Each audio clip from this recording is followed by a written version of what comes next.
Welcome back to the show, awesome listeners. This is the All Things Wrestling Podcast, and we are your hosts. I'm Ernie, and this is Michael. Hey, what's up? We were marks before Ready to Rumble ever came out.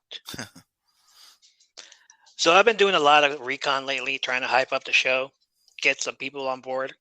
With Anchor, you can get people to leave you a voice message also. Well, I tried that, posted links on Facebook, Twitter, and Instagram. Didn't get any far, but I did get one call, which we will play later on the show. You will never guess who this person is. He's a celebrity. Oh, wow. Yeah, we have our first celebrity message. Okay. Can't wait for that. It'll be a surprise for me too, then. So NXT are going the in-your-house route and no longer calling their pay-per-views TakeOver. Ugh. Well, at least 2.0 isn't doing that anymore. Tuesday was TakeOver. Oh, excuse me, Roadblock. It's the road to Stand and Deliver during WrestleMania weekend.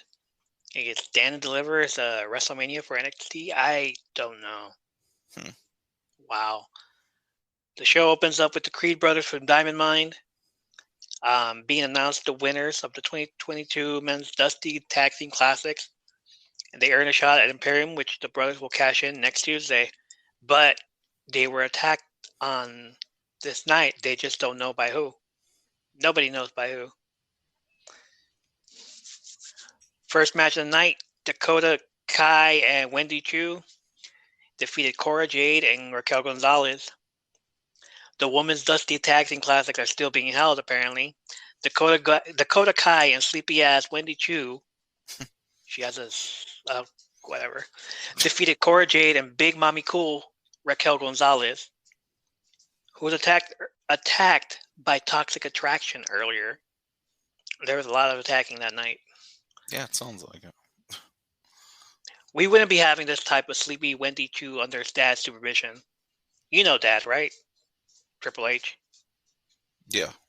But instead, evil, greedy stepdad wants to come along and want to have some entertainment and get us to watch a girl fall asleep in the middle of the ring while Cora Jade tiptoes to her corner to quietly tag her partner. Just plain ridiculous. See, I say that now, but I've seen this done before in the indies. Oh, okay. Different companies. Yeah, somebody did it, but it was better. We actually laughed at that. We saw it now. Like, oh, come on. Really? That's never as good the second time. We knew better. Like, we know this is fake. We know. Oh, come on. It's an indie show. Mm-hmm. This is supposed to be 2.0. We get this.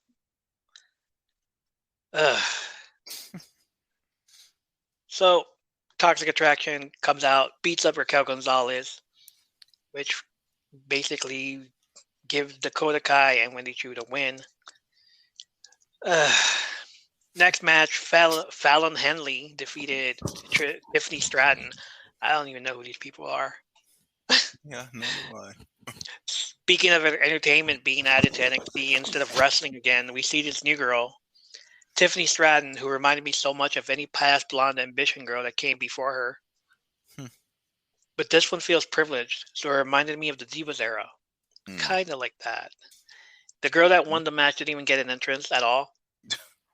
Like, okay. Why should we care about this match?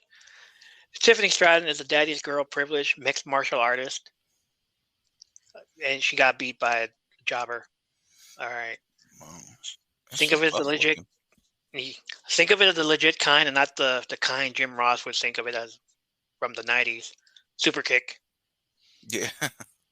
Mixed martial arts kick. Mixed martial arts.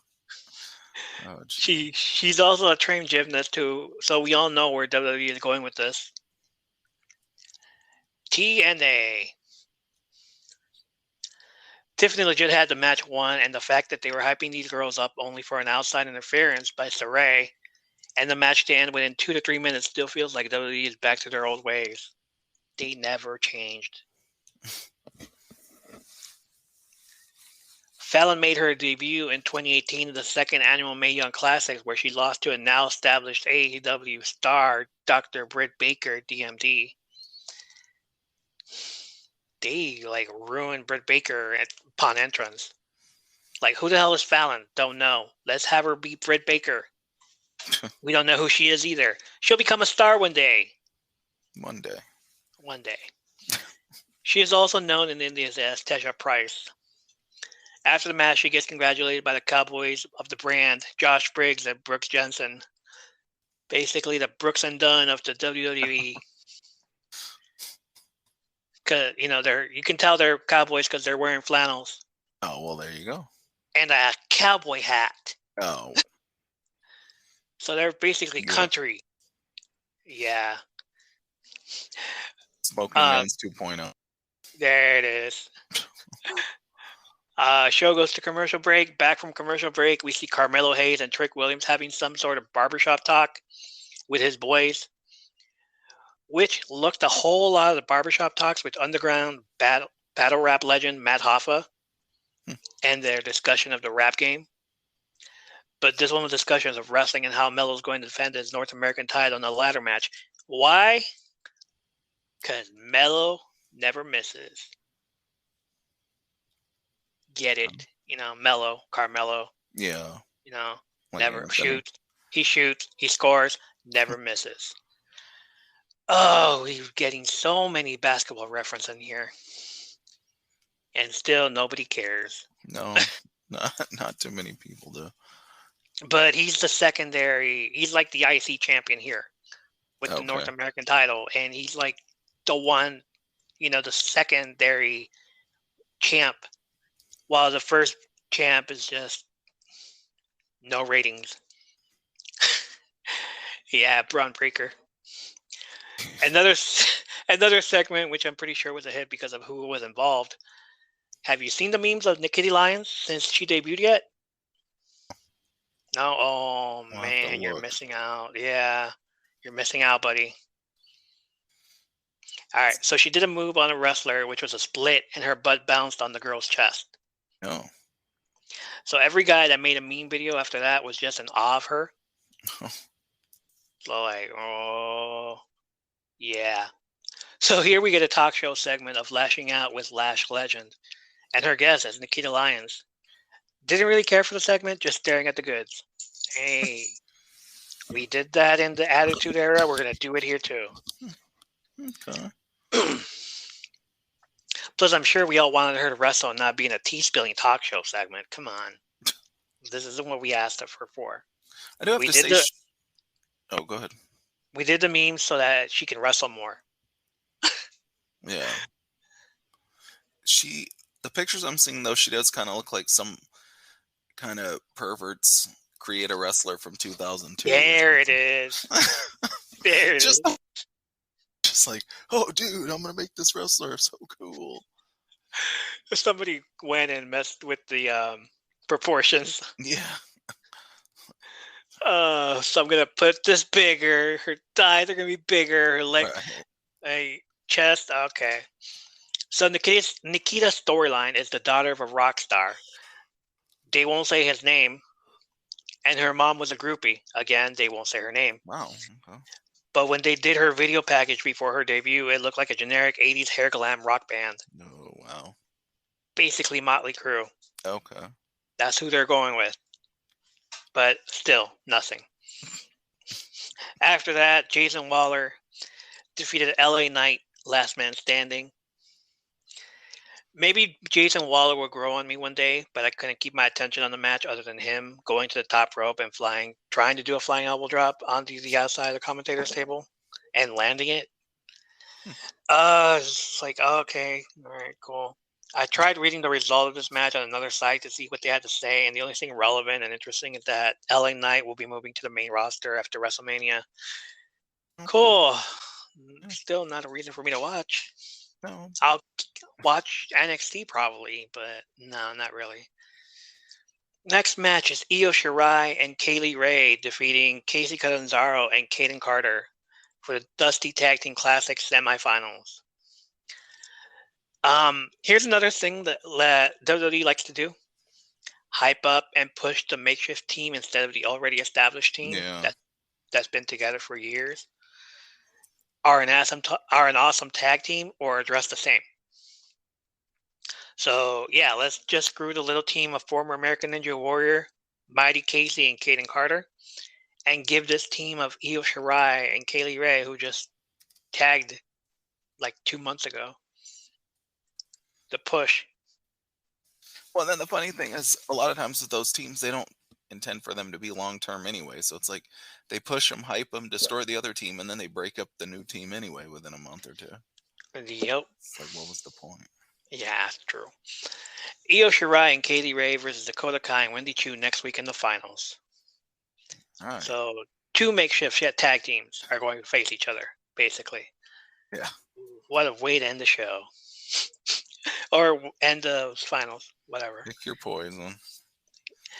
Imperium versus MSK for the NXT Tag Team Championship. No contest. Anytime these 2 teams face each other, it's going to be a great match. They knew each other's moves. Imperium is grounded and technical. MSK are high flyers and technical as well. So they pretty much complement each other, and I thought for sure we would get a classic tag team. Good old-fashioned headbanger. Just as it's about to get better with the outside stuff, along comes the Creed brothers, who got attacked earlier to interfere and attack both teams. No reason whatsoever, just attack whoever they wanted, which resulted in a no contest. Like, did you attack me? No. Did you attack me? No. Let's beat him up. All right. And finally, Dolph Ziggler defeated Tommaso Ciampa and Braun Breaker to become the NXT champion. Oh, that's cool. I haven't seen him in a while, but I still like Dolph. The boyhood dream has come true. Yeah, I guess he's Shawn Michaels 2.0 then. Yeah, because he won it with a super kick. Oh, the mixed martial arts kick, yeah. Yeah, the mixed martial art, the MMA kick. Pretty nifty. Yeah. Do you think they pushed the panic button on 2.0? As far as what? Like they had to resort to giving the title that is used for upcoming talent to the 42-year-old. Yeah, I think they wanted to give an established person, like to get people to watch. Yeah, I think Black and Gold brand was doing fine with one almost 40-year-old as the champion, Ciampa. Then they decided to experiment and push Rick Steiner's son to the moon and give him the NXT championship. Oh, just realized that Braun Breaker was in a triple threat match.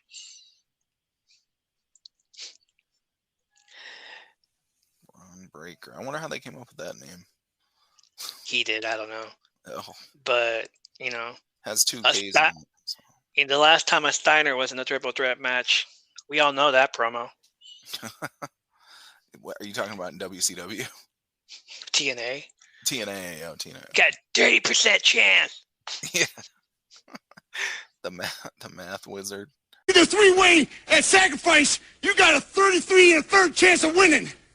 But I got a 66 2/3 chance of winning because Kurt Angle knows he can't beat me and he's not even going to try. So Samoa Joe, you take your 33 1/3 chance minus my 25% chance and you got an 8 1/3 chance of winning at Sacrifice. Oh. In his 20s, so he's a young upstart. I get it. You want new people to watch the show, so let's establish 2.0 with a young new champion for the 2.0 youngins to relate to. But then you get the ratings and the rumors that Braun Breaker is moving to the main roster. So what would you do in this situation? Push another wrestler from NXT. Carmelo. Right?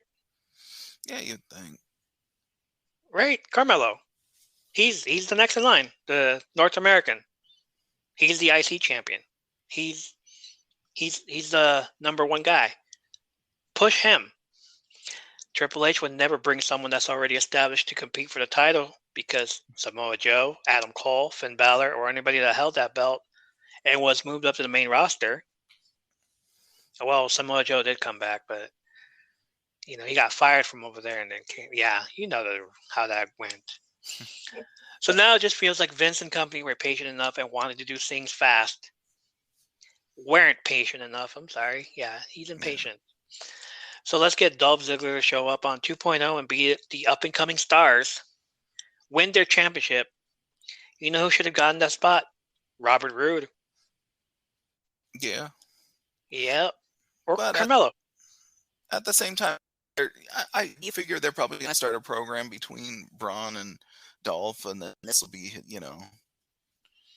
have him go over on somebody like that. It'll kind of raise his stock quicker, you think, when he Yeah. eventually goes over on him. So now, both the NXT women's and men's titles are being held by wrestlers that are already established on the main roster. Yeah. That came back because the new people running 2.0 didn't believe enough in Tommaso Ciampa and Raquel Gonzalez, respectively. So, Yeah, we'll see. so if you're asking why I stopped watching NXT or why I won't watch 2.0, this is why. I get that Dolph Ziggler oversells. He's good for business. But you're maybe 5 years too late on Dolph. Yeah. Maybe he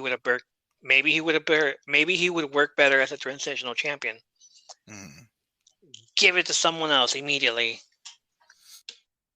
It will, though. Maybe it'll be like a month. A month. Just I hope it's a month and not. I hope it's a month and not like a Roman Reigns push. No, jeez. Acknowledge him. Nah, I don't think so. And that's all for NXT. Oh, and also, what is her name? I lost it.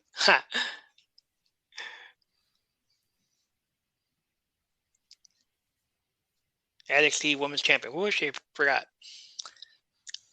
Anyway, she went on Twitter saying, look at these two up-and-coming champions. Mandy Rose went on Twitter and said, look at these two up-and-coming champions.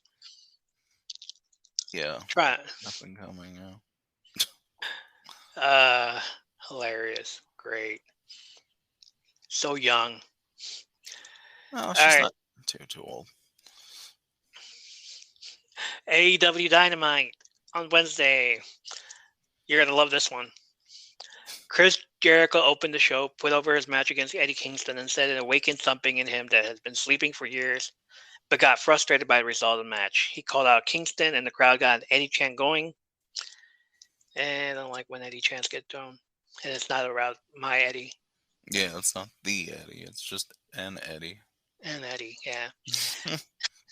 Kingston told Jericho before the pay-per-view he wanted to no-show and give in to his demons, but 4 people changed his mind. And then he asked Jericho what prevented him from shaking his hand.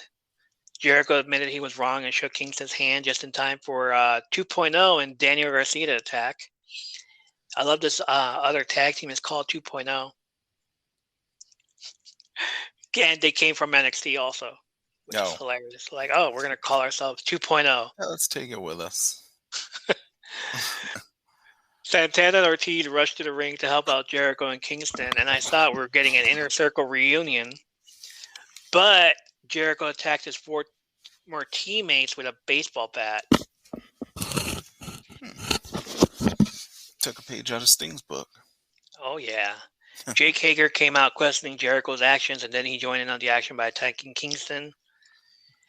We got heel Jericho back and a new team for him to build up. Him and Jake Paul's older brother. Oh, no, that's somebody else. Wow. He kind of looks like him a little bit. The team of 2.0, Danny Garcia, Jake Hager, and Chris Jericho as the Jericho Appreciation Society. Oh, bring it in, man.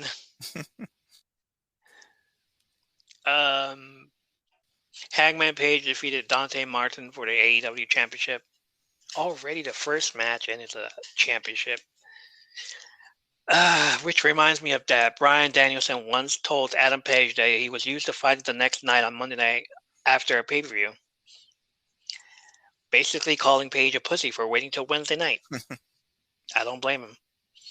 I really wanted Adam Cole to win. At least he wouldn't allow AEW to put him at the top of the card and be the main event instead of the reunion at the main event. Yeah. You know that reunion. Got overshadowed by that. I forgot that Adam Page was in this. Great back and forth action between up and comer Dante Martin and Page. After the match, they shook hands. Adam Cole came out and told Page it was a fluke and challenged him to a 6-man tag match. Page can pick 2 of his partners, but Cole is going to tag with 2 people that know Page personally. Could be talking about the Young Bucks.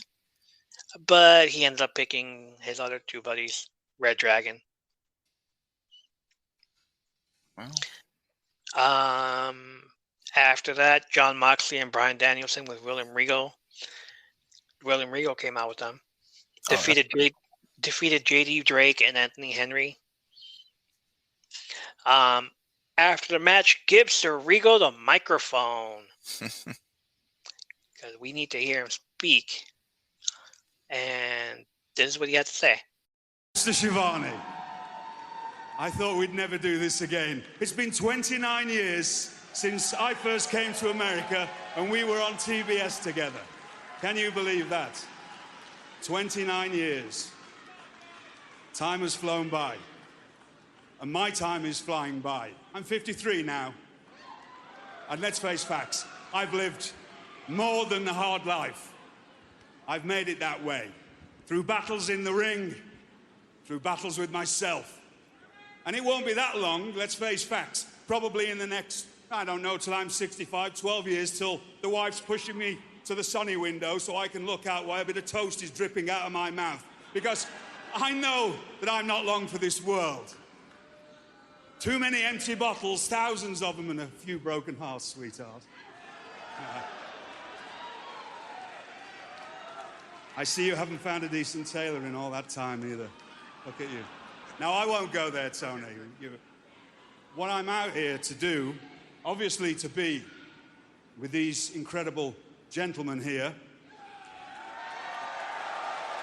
But this is the first time, please allow me, this is the first time that I actually get to thank you on camera, because 29 years ago when I came here, we don't need to get into the story now, but you helped me in more ways than you could ever imagine. And that's why I'm here today. And you were one of the first people that really helped me when I came here.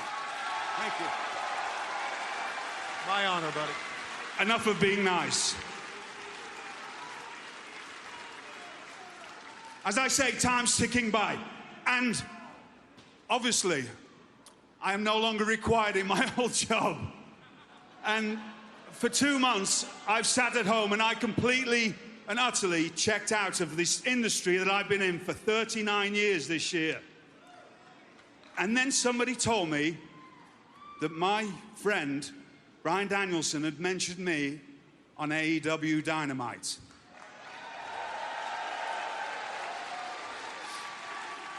And it piqued my interest, because then I had to go and watch. And then I found out that my great friend here of 21 years, Bryan Danielson, was going to fight Jon Moxley.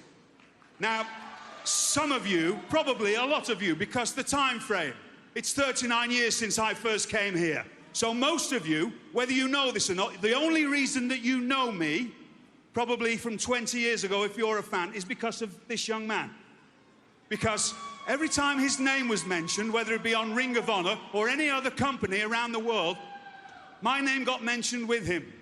And so it made a young group of wrestlers realize that as much of a rogue that I am, and that's when I get to you in a minute, because I'm riddled with it, you know that, Tony, riddled with it to the core. But as much of a rogue that I am, what I will do, if somebody wants to work hard, is make them a better professional wrestler. The first thing I will do, is which I did to this young man, is sit him down and tell him everything, not what to do. And that will save him 10 years of his career. This is the wrestler that I should have been. He is the perfect wrestler.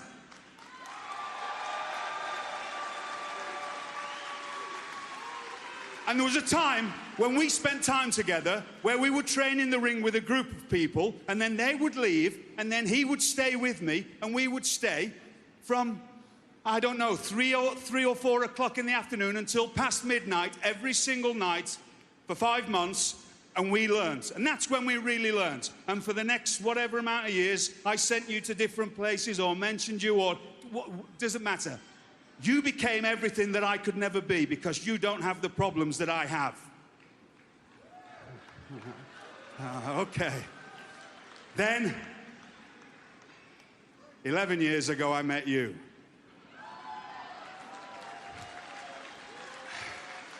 And for a whole year, the psychological and physical problems that we put upon each other would make the devil cry. So when I knew that you two were going to knock the stuffing out of each other on Sunday, I thought it was time to come along. And because you're men and you did it the right way in the ring, I thought I'd seen enough, and so I came out and I thought, what better could this younger generation of wrestlers have than the perfect combination? The perfect wrestler and the perfect and utter sadistic person that will take things to a completely other level. And so that's why this team is together. And just a warning to every single person that steps in the ring with them. You will not like the outcome. And you either will step up or you'll get stepped on. At first, a thank you to Tony Schiavone for being the first friend he ever made when he first arrived on the scene 29 years ago. Just make us feel old. Yeah, that's what I was Damn. thinking. After that, he went all in. Man. Sir Regal went on Twitter and apologized for going over the time. This is his tweet. This is a professional note from me, as I have no other form of SM and would rather my new colleagues see this, as I don't like gossip. I am very sorry to everyone affected by my timing issues last night. I apologize to everyone personally affected. I should be showing people by example and being a pro and hitting my times. To which we all, as a unit, the internet wrestling community, finally agreed on something and responded back to our dear Regal. Nobody was bothered by it. You don't have to apologize. And the only thing wrong with this promo was that it wasn't long enough.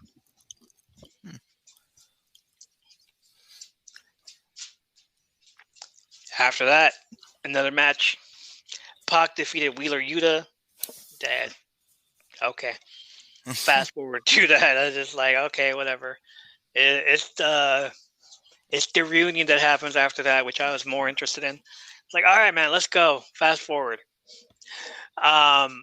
Emergency board meeting of the AHFO, which is the Andrade Hardy. I don't know what FO means. Somebody school me on that. Somebody tell me what that means. Andrade and Matt Hardy meet in the middle of the ring, surrounded by the Butcher and the Blade, and Private Party, Isaiah Cassidy, and Mark Quinn, who was supposed to be his team before Andrade showed up. So Matt Hardy said that every time he puts a suit on, he turns into an asshole, kind of like Andrade does. Everybody's all like, "Oh, damn!" So they went for a vote to keep Matt in the AHFO. Jose and Andrade did a thumbs down. Matt Hardy did a thumbs up, and followed by House Party, who also did a thumbs up, but changed their stance right away. Think of it as when Triple H betrayed Orton in Legacy. They beat down Hardy. Out comes Sting and Darby Allin who try to help out Hardy, but they're still surrounded. And then we get the Extreme theme music, which I thought was a WWE trademark song, but I found out it's not. According to Fightful Select, the song Loaded isn't actually owned by WWE. It has actually been used on Spike TV and other commercials, as well as the Holly Cousins theme song. Oh, wow. The song that WWE has the rights for is No More Words, which is Jeff Hardy's solo theme song. Modest was used in TNA Impact and is owned by Jeff Hardy, as well as the Obsolete theme. I love that this turned into a meme. Yeah. When your brother's getting beat up and you come out and you got to do your little dancey dance first. That's funny. He gets in the ring and helps out, takes everyone out. Matt Hardy does the twist of fate. Jeff goes to the top rope and does the swanton. The biggest pop of the night Oh man, the biggest pop of the night. Meanwhile, Darby Allin is marking out in the corner.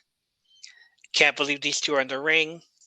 Sting is staring down at Hardy, thinking, I can't believe I have to face this guy again. Impact. Well, what'd you think? Hardy, back. I think it's cool. I think it's cool that he gets a lot of chances, but it's good to see that he's not completely self-destructing. So Can't wait for that. Back from commercial, Wardlow spoke for the very first time, and I don't think anybody was ready for this man to speak so eloquently.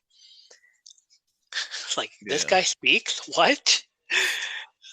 At Revolution, he broke off his business relationship with MJF and is free to do with what he likes to do.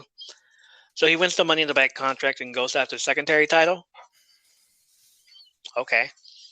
I guess going after the TNT championship is fine, but go after the big All Elite championship later. Again, the Batista similarities are on par. He's Batista all over again. yeah, and what was the other guy that was supposed to be Batista in WWE? The short guy.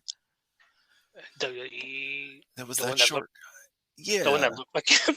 And I think with the NXT guys originally.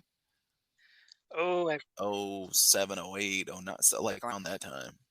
yeah, I forgot his name. Yeah.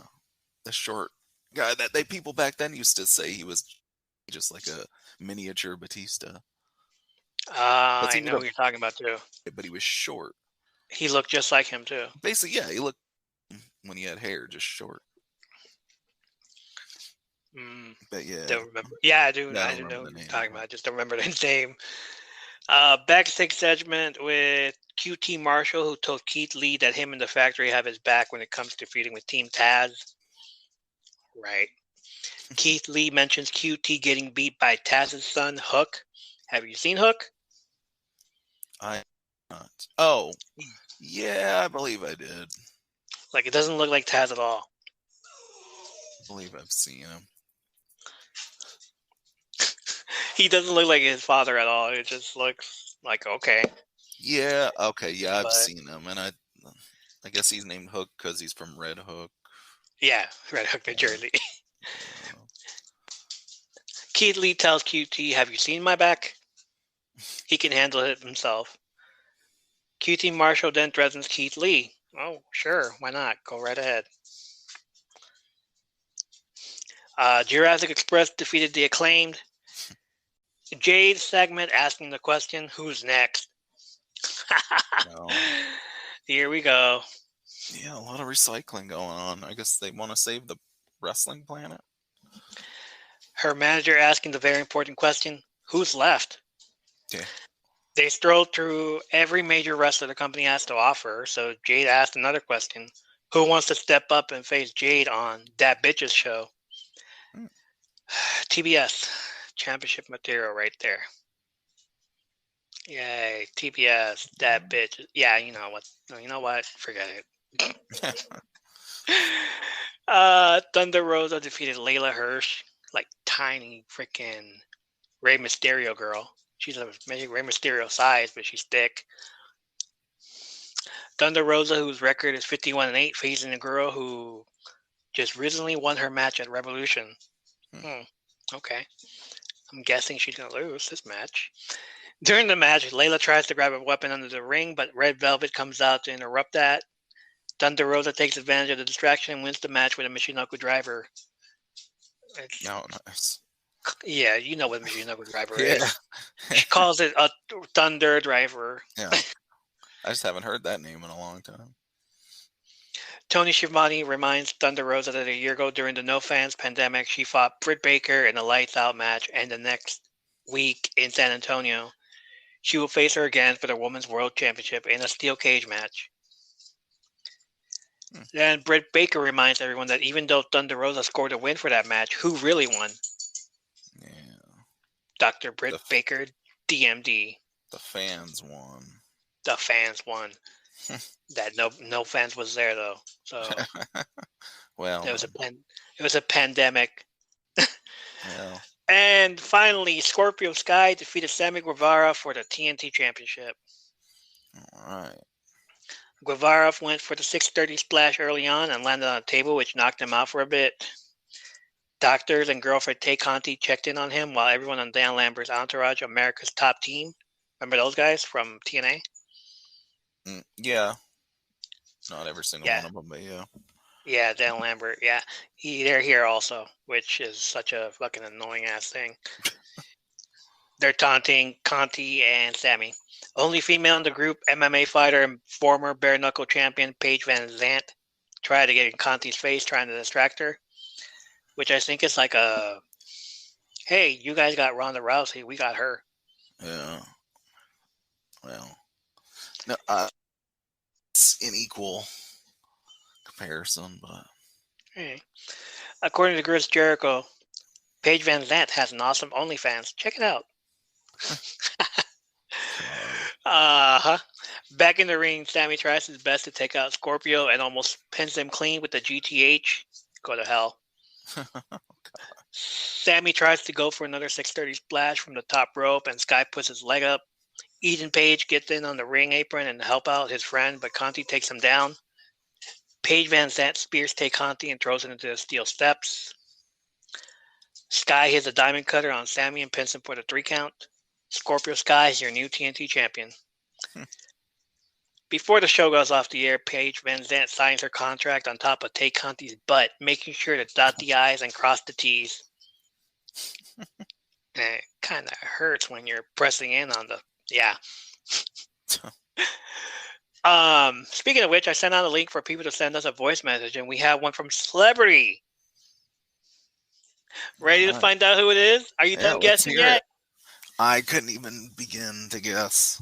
Oh my gosh, it's a doozy. Oh boy! I just want to say I'm so happy for Scorpio Sky. It's about time. All right, have a good one, guys. What? Mickey Mouse. That was Mickey Mouse. I have no idea. What's your next question? Who? Yeah. That, yeah. Oh. Thanks for our good friend, listener of the show, Jerry Whitford, for sending us that one. I asked the question. I said, send us a message. I don't care if it's a troll. You'll be heard on the spot and everything. Well, he sent it. I accepted it. I'm taking it in. I'm putting in the show. I'm a man of my word. I was going to say, yeah, you kept your word, and I guess they took it literal. Oh, man. And that is all the news we have from NXT and AEW. This definitely feels like WWE, or actually WWF, back in the gobbledygooker days. They would have done something like that. They would. Well, calling him a gobbledygooker now. We were going to do a segment today, but we're going to save that for later next week. And hopefully we get some Q&A in here from you guys. Not Q&A. Get some messages, since I'm already putting out the message link. Get some messages. Tell us who. The question is, for the weekend, who are your top favorite wrestlers that never held the championship? Could be WCW guys, or it could be WWF guys. The only reason I'm saying that is because growing up, we didn't have channels to watch other wrestling shows. We only had WWE and WCW. I didn't know about WCW until later in '92. Yes, when Ric Flair showed up with the world title and made it legit. Like, I didn't know about AWA. Some people have been saying it in other Facebook groups. But yeah, I didn't know about it back then either. Like, so I started buying tapes. But send us your voice message. Tell us your opinion. Tell us who you think should be number one. We got our own. I'll have my own. Michael will have his own. Yep. So yeah.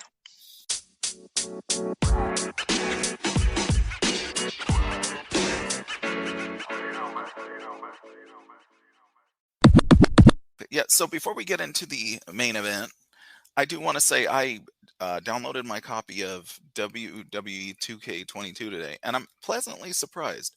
I stopped playing SmackDown, I want to say maybe around 09, 08 when they changed the controls. The controls had been the same more or less since the first one up until like 07, maybe 08. And then they changed the buttons, it was so wonky. And then they changed it from where you basically just press in a direction and press a button. It was almost like you had to do combinations just to get a grapple. Yeah. So I had stopped playing. But now, I don't know if it's just because I stopped playing so long that I don't have any orientation for where the buttons should be. But it's actually an enjoyable game. I think I'm going to stay away, because I do play NBA 2K. I think I'm going to stay away from the cards and collecting cards and I played just singles matches, backstage match, all that stuff. And it actually felt playing Shut Your Mouth or Know Your Role or Here Comes the Pain, where you're backstage, where the cars are at and stuff. So it's actually a fun game. If you get a chance to play it, I would play it. Wow, our first WWE 2K22 review, courtesy of Michael. Yeah, I'm so happy for you that you got it. I don't. Well, the cool eventually I will. I'm getting up to it. Earn, you're in the VC, which is the virtual currency, by matches, and it doesn't have to be career matches. It can even be just the singles. One thing I was confused about, so you can get characters, obviously you have to buy, obviously the first character I bought is Bret Hart. I don't know if I ever said, but Bret Hart will always be my number one favorite wrestler. Will never change. You had to buy Triple H. Okay, that's fine, because technically he doesn't wrestle anymore.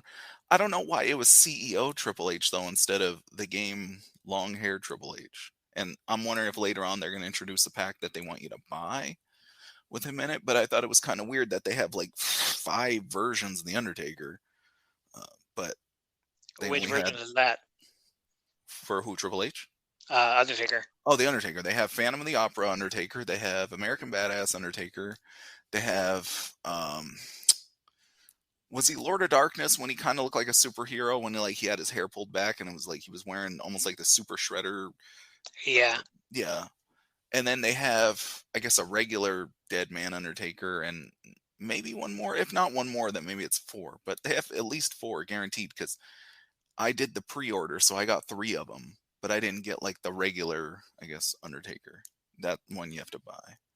Okay. With the VC. But they have a lot of cool characters, though. They have Anvil, they have Brett, they have Hogan, they have Diesel and Kevin Nash. So, yeah, I mean, if you like anybody in there and you've been watching for a while, Macho Man is in there. So I don't think anybody would be disappointed. And then there's guys in there that I'm like, okay. Some guy, Damien something, who I've never heard of, but looks Demento? like No, I know Damien Demento. Some new guy, I guess. He looks like Damien Priest? Okay, it could be. He looks like a Marilyn Manson follower from 1998. Yeah, that's him. So yeah, anybody you can think of, it's pretty much in there. So a lot of women wrestlers too, which is cool. And then a lot of the, I guess, the legends too. Beth Phoenix, Trish. So yeah. I think they made up for whatever the shortcoming was, why they stopped making them for a year or so. I think came back full force. Oh, that's good to know right there. So let's get into this main event. Can't wait to buy that game. Well, and then we can play against each other. We'll have to maybe do a Twitch show. We can talk and let people watch me and you pretend like we know how to play video games. Fight it out, and then at the same time do a podcast. See how that goes. See if we can do 2 things.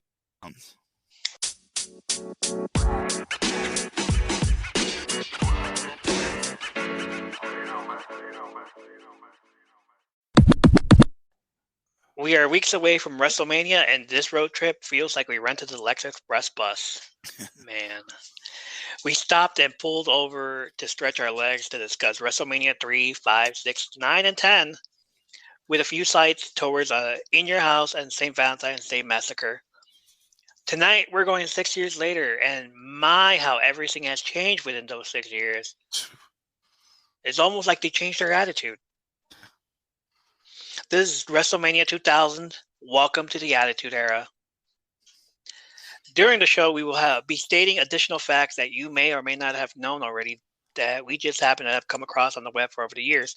At times, we will discuss what happened afterwards to either the feud or the wrestler throughout the year.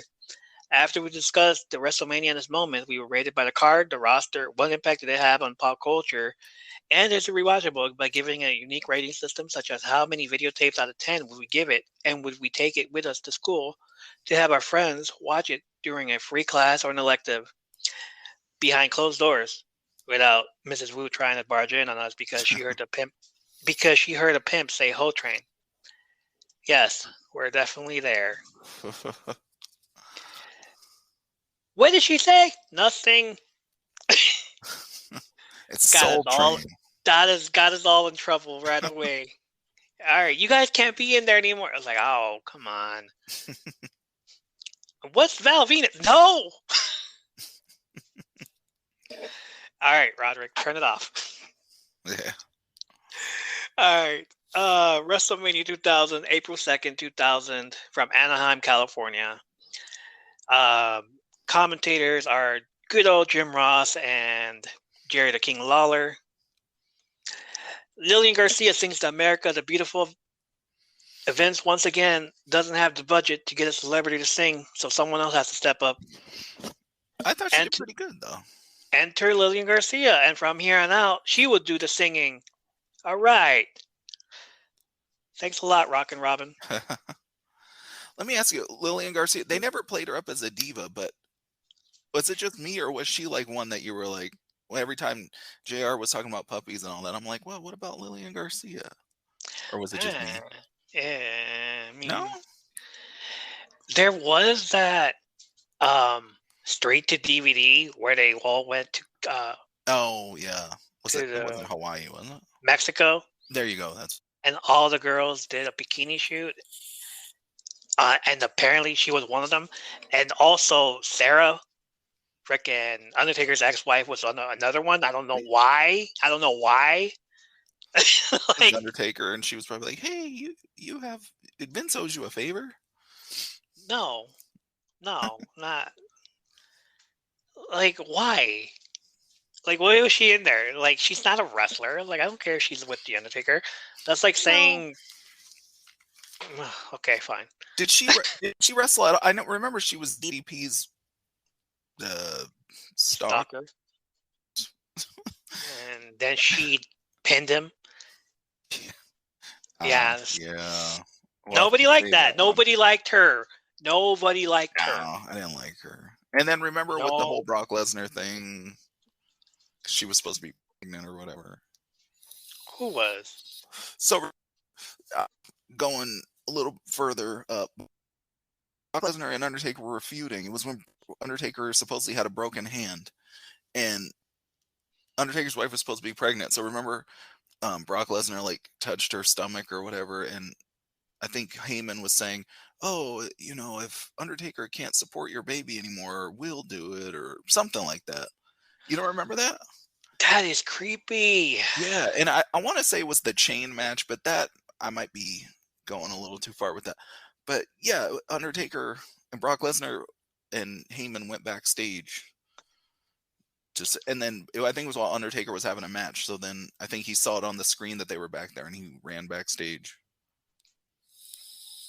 And then that's when Stephanie McMahon said, yeah, he is going to be able to wear the cast in the match. And they were mad because they didn't want him to wear the cast. Oh, wow. Okay. Yeah. Anyway. First match. Go for it. All right. So first match I thought was kind of cool. It's fun. It was back then. Godfather, you were just talking about him. Godfather with D'Lo, which I don't know. Godfather looked like he had an accident with a disco ball. Made his t-shirt. Anyway, Ice-T was in the ring for like 30 seconds, which was kind of cool. I guess, Pimp, whatever. Anaheim, California. Yeah. Versus our favorite guy. We seem to talk about him a lot. Big Boss Man. And his good pal, Bull Buchanan. His protege, Bull Buchanan. Before he was on the right track, of course. Of course. Yeah, I really it was a beginning, an entry match? Introduction. Oh, yeah. I was like, all right, WrestleMania 2000, let's go. And it started off well. Yeah, it was. It was a fun match, especially back then. If you were there, not there live, but if you were watching wrestling back, The Godfather was over with the Ho Train. I mean, Of course. After the match, the Big Boss Man and Bull Buchanan chased after the Godfather's girls. yeah. Fuck it. After Godfather's hoes. Which I got hoes. I was kind of surprised that they didn't have Godfather and D'Lo win, but I thought it was a good match. I thought it was, for what it was, Bull Buchanan did all right. So what Yeah. I would watch that match again. I would watch it. Definitely, because this was the year. And you'll understand why. That you need to watch this match again just to appreciate it. A few months after, D'Lo would turn heel and attack the Godfather. Then teaming up with former headbanger Chaz and renamed themselves Lowdown. Don't know why. They mostly wrestled on the D Squad shows like Sunday Night Heat and Jacked. Sunday Night Heat, yeah. Jacked, remember that? Oh my God, that was a Saturday show, wasn't it? That was a Saturday afternoon show. It wasn't not even a Saturday night or Saturday morning. Yeah. Just like, all right, we're gonna keep you on the afternoon show. Shortly after, Tiger Ali Singh joined the group. I have no idea who that is. You don't remember him? No. Oh wow. Like I've seen pictures too. It's like, no, they're on Jacked and Heat. He joined as the manager and everything tanked from there. Later, Chaz and Singh would be released, and D'Lo would eventually be moved down to OVW development for the most awesome job opportunity as enhancement talent. There you go. Big Boss. What's that? No, good. Go ahead. Go ahead. I was to say, the strange thing is that Bull Buchanan actually went on to have, at least for a time, better career than D'Lo was having. Yes. Him and Bossman went on to beat the Acolytes at Backlash. They ended up breaking up in June on Raw after they lost to the Hardy Boys. Obviously, Bossman, with his famous nightstick, turned on Bull Buchanan, hit him in the back. And then we know that Bull Buchanan didn't do too much until he met with the right to censor Stevie Richards. And then they actually had the Godfather turn from being the Ho Train to the No Train when he joined the right to censor. The No Train. That's true. Yeah, now for the people that gained so much after this match. Bull Buchanan, after he got betrayed by his boss, protege, a little birdie known as Steven Richards got in his ear to help him join in this ultra-conservative war to end the Attitude Era and help bring in a mediocre PG WWE. The right to censor and the most heat I've ever seen or heard from the crowd since Roman Reigns or X-Pac. Yeah, people. Oh, man. Switch over to the Godfather, who was also betrayed by his partner. So he pretty much was down and out and had nothing to do. Hey, bring in Steven Richards, get in his ear, and ask Godfather to join his crusade. Become a part of the cult faction. Because it was a cult, man. It was a cult. Well, and remember what happened was Bull Buchanan and Godfather had instead of loser leaves town match, they had a Godfather had to if he lost match, and obviously he lost. Named himself the Good Father. No more hoes. No more dressing like a pimp. No. They would all come out wearing a white suit. Yeah. And they would preach the book of PG. Going door to door on their bicycles, trying to get you to listen to the good word. The good word of PG. Buchanan and Goodfather would eventually become a tag team and beat every tag team they came across. In September, the Right to Censor added another member to the group. Val Venus betraying the Dudley Boys and joined as well. What was his name? Oh my God, what was? It wasn't Chief- Chief yet. Was it It Chief wasn't Chief Morley? yet. I thought it was Chief Morley because, Okay. like, why would you name? Yeah, why he would you wasn't- keep the Val Venus name, Yeah, yeah, Mr. Venus? I think he did. Becoming a censored character, no longer doing his Rick Rude style impersonation that got him to the dance. hmm Val Venus has gone on record saying he hated doing this character, as it limited his wrestling due to the suit and tie he would wear in the ring. Yeah. Even the members hated doing the gimmick. Godfather as well has said he almost quit WWE when they took away his girls. Okay, why are you taking away my girls? That was his bonus. That was part of his contract. No, I don't know. In October, Ivory was announced as newest member of the PG cult group, and they vowed to stop at nothing to make WWE great again. Finally, their good work was being acknowledged when in November, on an episode of Raw, Buchanan and Goodfather would win the tag titles from the Hardys, thus becoming the greatest heel faction since the $1 Million Corporation. I said it. Ooh. This is why I marked out at the Royal Rumble. I heard that calling. It's my favorite cult. Yes. One cool thing I thought for Bolt Buchanan, though, after he left OVW, I don't know why, but I liked when he came back. When he came back to help John Cena, he became, what was it, B Square? B Squared, yeah. Booyah! Yeah. I thought that like, was funny. Yeah, I thought he for sure would have like a better gimmick rather than just say booyah every time John Cena rapped. Yeah, right. Well, he was better off not on the mic, though. Okay, well, here, just 2 words. That's not booyah. Up next is the Hardcore Championship match. Oh my God, that was crazy.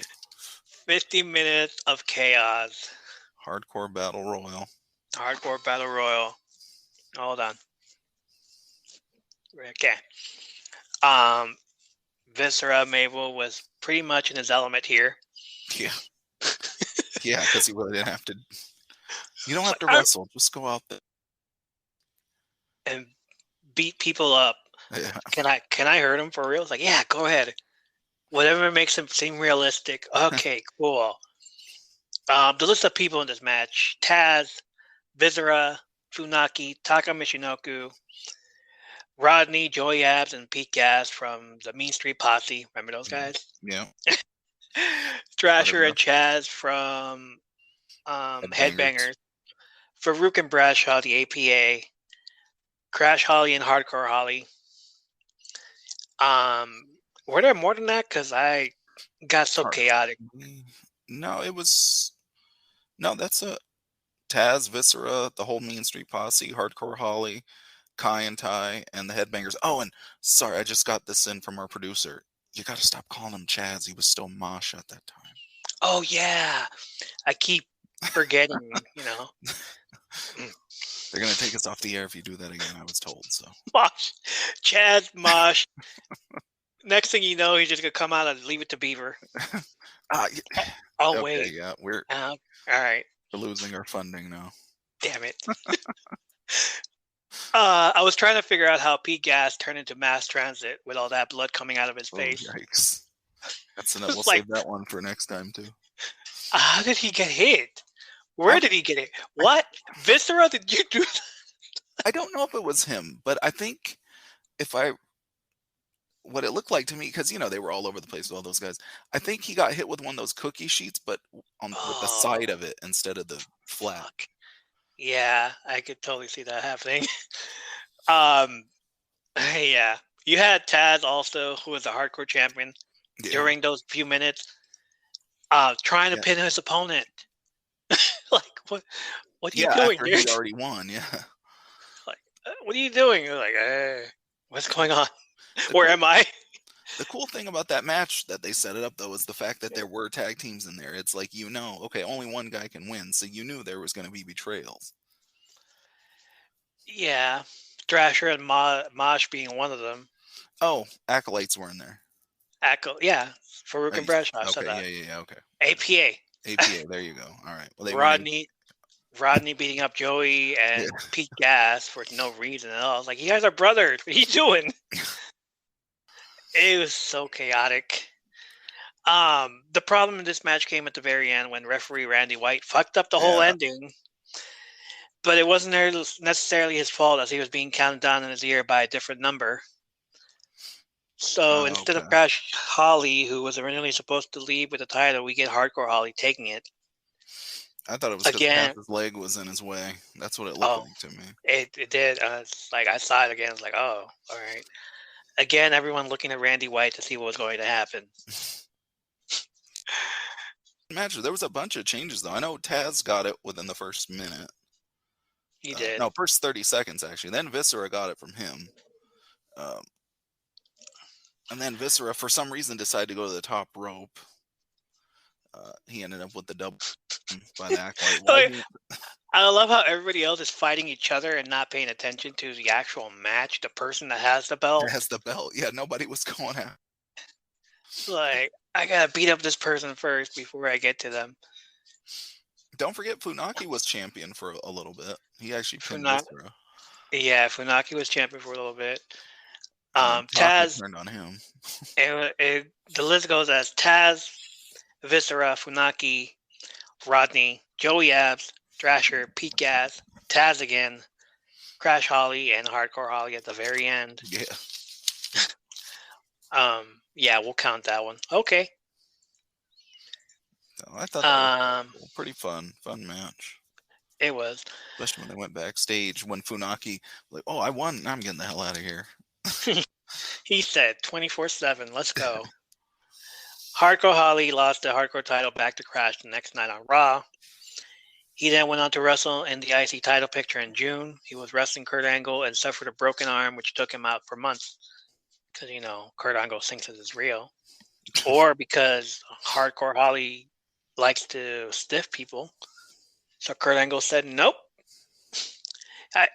Figured he should have learned his lesson by this time and not do the same thing to Brock Lesnar when he tried to, stiff him. Yeah. Well, that's what you get.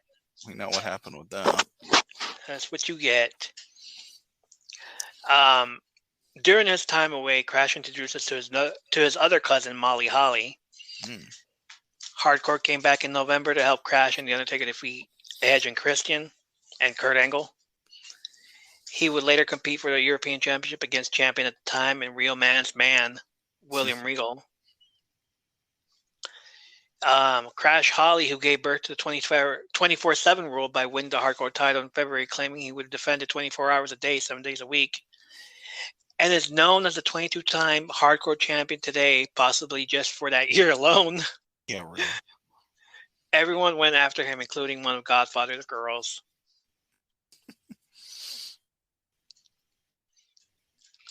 It was 2 matches that were good.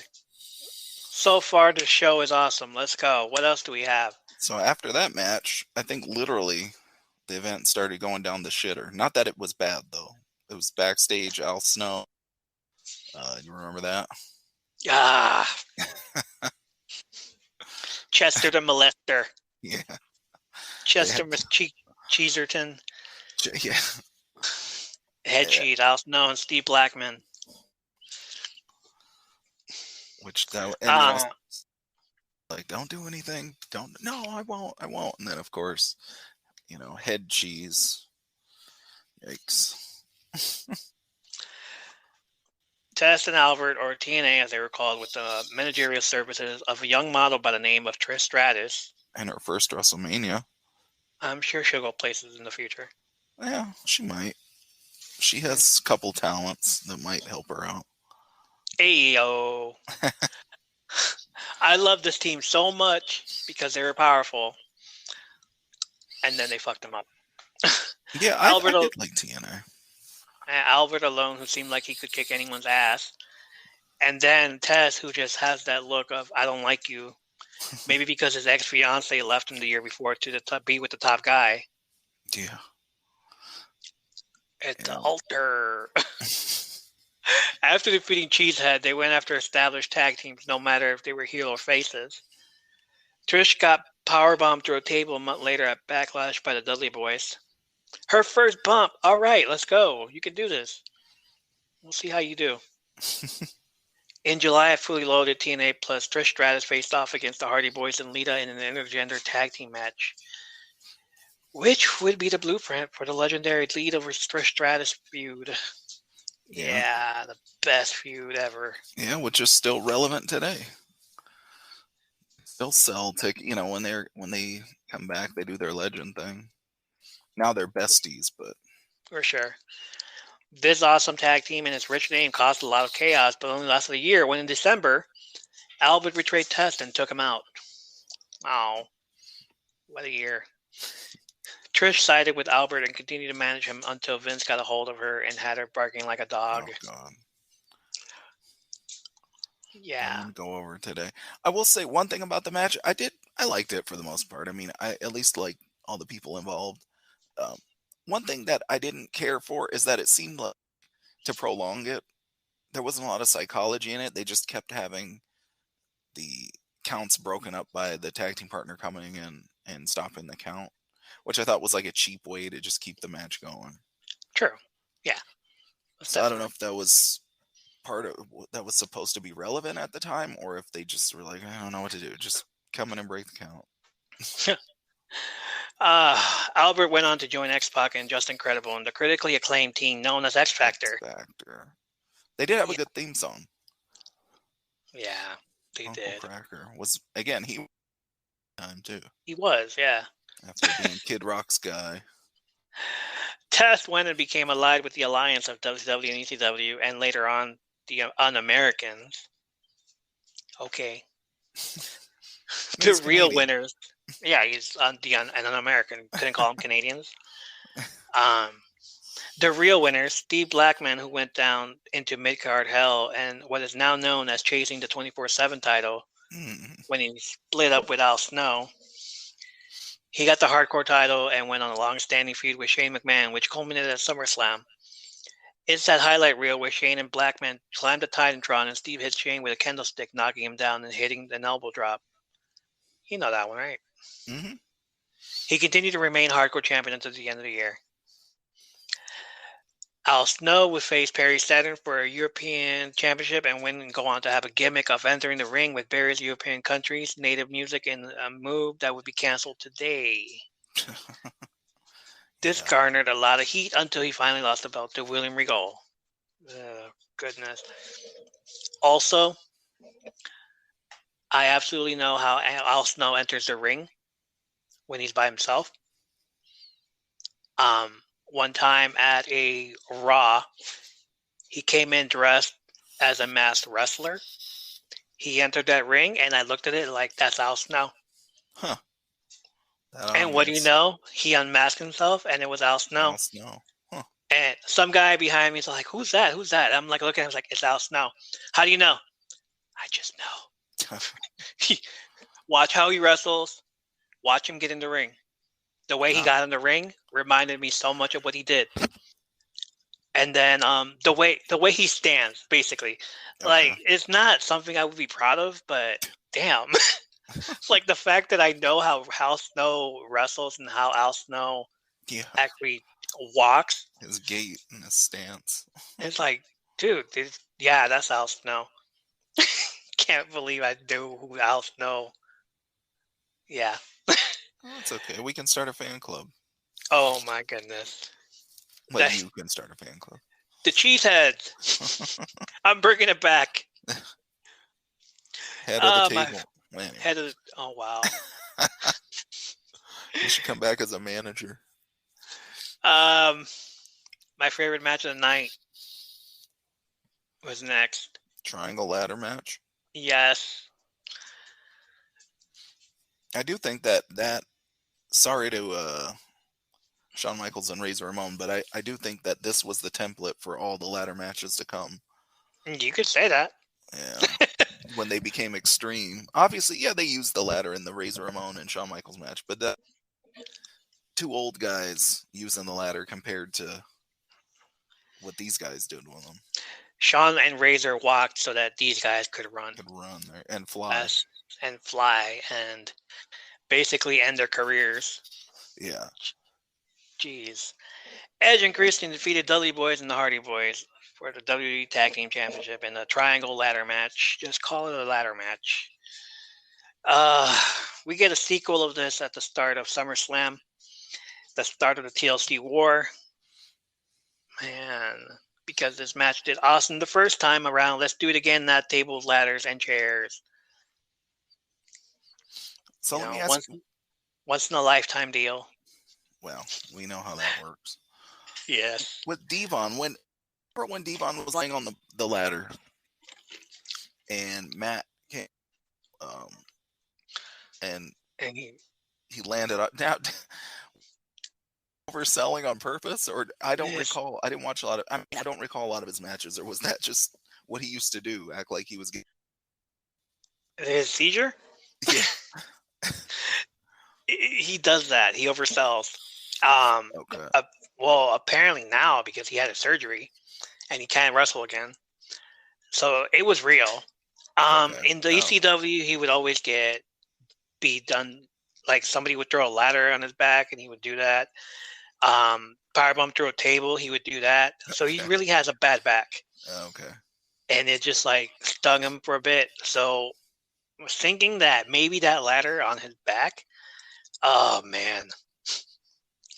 Like I always thought it was an oversell, but then like looking at it now, it's like no, those hurt. Like I understand where he's going with this. Okay. Yeah, and then the Hardy Boys, of course. All these matches were awesome. Well, I think one of the most memorable that they probably still show, or at least when I used to buy compilation videos, Edge hitting that spear on Jeff. Jeff was on the ladder. Edge was on the top rope.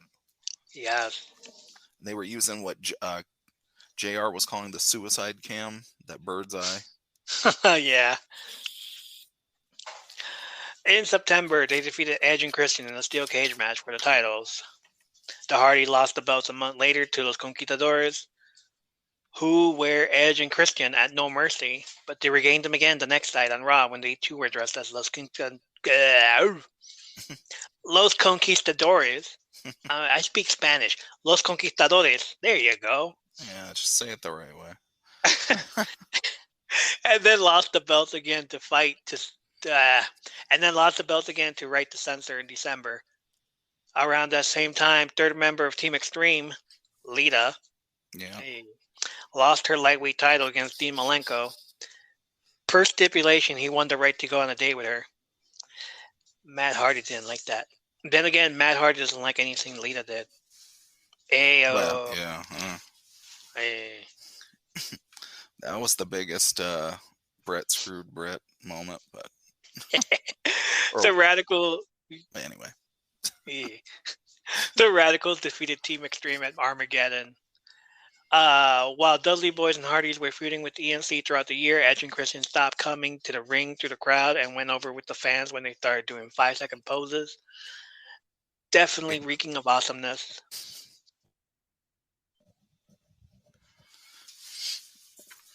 Man, I fast forward to the next match. Well, no. But to finish up with that one, I would definitely watch. That's one that I would on a tape by itself. Even is that ladder match, like I said, because it's the template for all for the future ladder matches. Like to say, it's almost like somebody having a guitar and it's like, oh, okay, cool, yeah, you're strumming some chords, and then you hand it over to Slash, and then you're like, wait a minute, is that my guitar? Oh. You think you know what you're doing until you hand it like that, and then you're like, oh, okay. And happened when they gave them the ladders, people are like, well, look, now that if we've seen people do that, there's no way you can just use it as a prop in the ring or climb it like you're Tim the Tool Man to go clean your gutters. Like, you really got a thing now.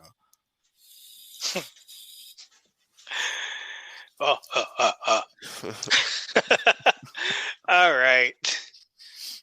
So you're Yeah, saying that's you didn't one. like the cat fight?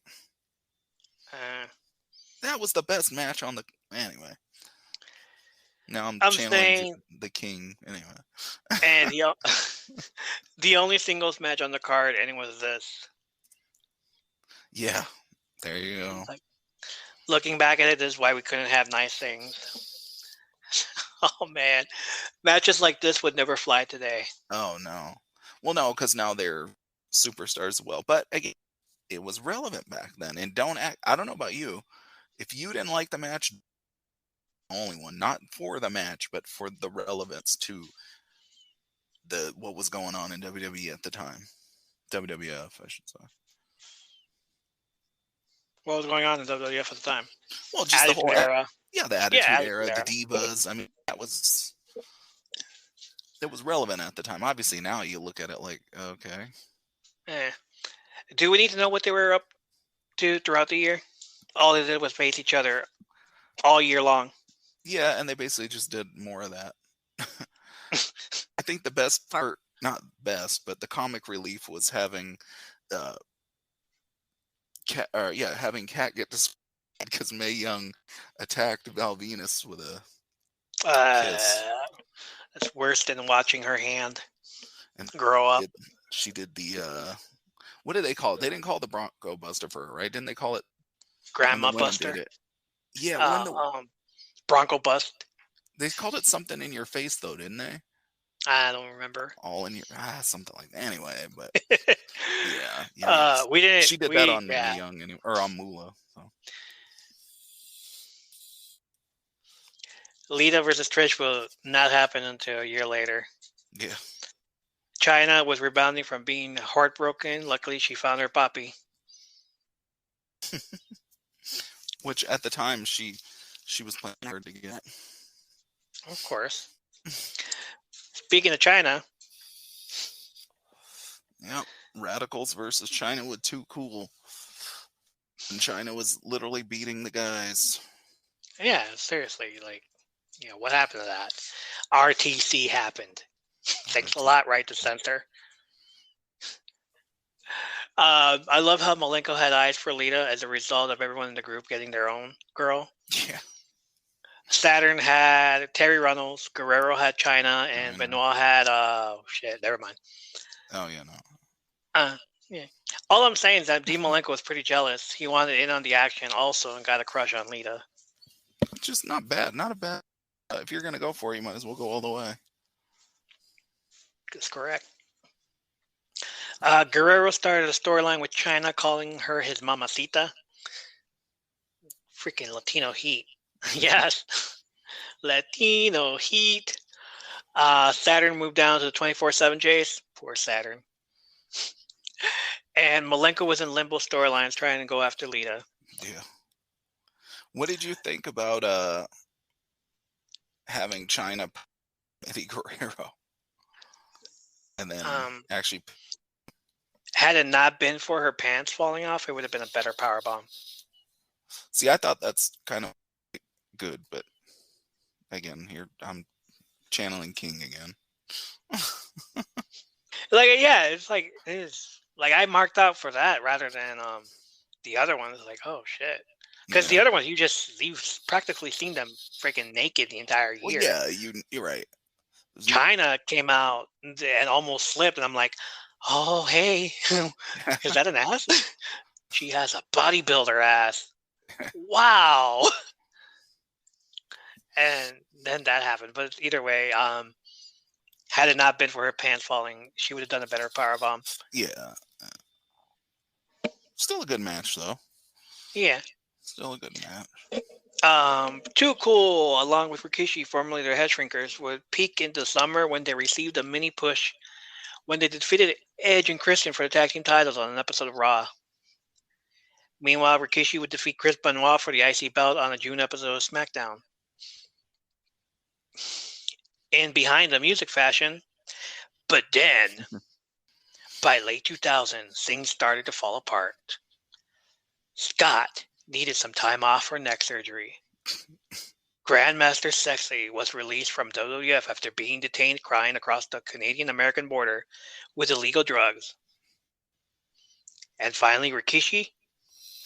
Kish did it all for The Rock. I did it for The Rock. I did it for the people. China and Eddie Guerrero continued their on-screen romance until November when she found out him in the shower with two other girls. It happens, right? Wandering eyes. Yeah. So this storyline was true life? Is that what you're saying? Pretty much. Oh my God. At the same time in November, China posed for Playboy. And who didn't buy this magazine just for her alone? Oh, I don't have that magazine sitting in my file cabinet downstairs. It's in California.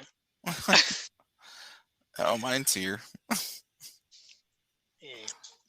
Of course, this turned into a storyline with the cult of PG era, Right to Censor, who took a magazine on air and ripped it apart, having Ivory berate China for all that she's done. She's slut-shaming. Slut-shamer. Gotta let No, people Ivory. do them. We don't do that anymore, Ivory. Not No. even your cult. It's not allowed. This would eventually lead to a China versus Ivory match in January at the Royal Rumble. Yay. Was that the one where she tried to rip off her skirt? Possibly the She might have broken actually neck done it. broken neck storyline. Yeah. And then comes back, and then I don't know. She did this whole thing with a bazooka. Yeah, China, right? Yeah, Yeah. I don't remember that at all. Next match: Chris Benoit versus Chris Jericho versus Kurt Angle. True false match for the IC and European Championships. Yeah, which was thanks to Backlund. Remember, Bob Backlund was Kurt Angle's manager, kind of mentor. Yes, he's the reason why he has the crippler crossface. What? Wait, no. No, he was Kurt Angle. Chicken wing. Yeah. And he was like, "Oh, I thought it would give you more of an incentive to win." So then Kurt Angle put the crossface, the chicken. It's true. This match was great. Oh, it was definitely a good match. I mean, both falls. Yeah. Kurt Angle didn't get pinned once, but he lost both belts. But he lost both belts, yeah. The first one, which was IC, Jericho took the second, which was the European. Yep. Match lasted 8 minutes and 13 seconds. Seriously, this match should have lasted longer, but okay. Now, I could see this match, some people not care. Obviously, Kurt Angle was in there, so it was very relevant at the time. Benoit was still new. Kurt Angle was new, but he was relevant at the time. I could see people not liking this match only because it was actually a good wrestling match, which seems like a lot of people don't care for that aspect of it. Right. Well, not at the time. Like, they were all like, you really can't have nice things back then. The Attitude Era. It wasn't until 2003 when Kurt Angle and his Team Angle versus Brock Lesnar or versus Chris Benoit would be like, the name of the game is wrestling, and we wrestle. I think when people really started getting into when they were going away from wanting just the gimmicks and the big guys was, I couldn't tell you the year necessarily, but I think it was more when Daniel Bryan and those guys started coming in. And then it was like they were shifting more towards the smaller guys who were coming from, I guess, the indies and the smaller, CM Punks and all those guys. Yeah. Where people started like, we don't like Batista. We don't like all those guys. We like the little guys. That's true. Kurt Angle aligned himself with Edge and Christian, and they renamed themselves Team ECK. Remembering the kazoos being brought into this as well. Kazoos, yeah. And you think you know me. You think you know me. You think you know me. Didn't they play Kurt Angle's theme on the kazoos? You suck. Yeah. You suck. Look at this. Kazoos and streamers. Oh, Streamers rule. Yeah. Long live the stream. Yeah, and long live the zoo. Hey, listen to this. I'm gonna play our music. You think you know me. You think you know me. Pat does it. All right. Get out. I can play your music too. It's my time! It's my time! Get out. Listen, I'll play your music for you.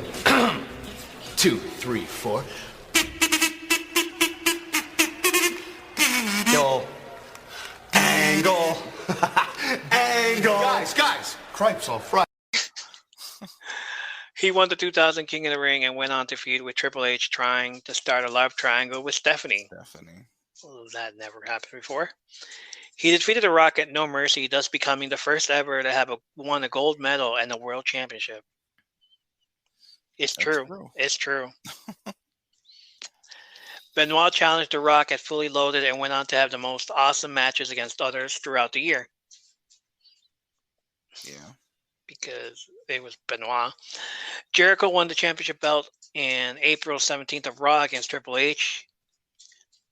Don't remember that. Referee Earl Hebner had made a fast count and the decision was reversed. Oh, there you go. That's why. Therefore, not counting or being in the history book as a win. I understand now. Triple H held Jericho back. What are the odds of that? He lost to Triple H at Fully Loaded in the last man standing match, basically being held down for the entire year, but will eventually get a better opportunity the next year when Triple H wasn't around. Because Chris Jericho sells. Kane and Rikishi defeated DX, X-Pac, and Road Dogg with Tori.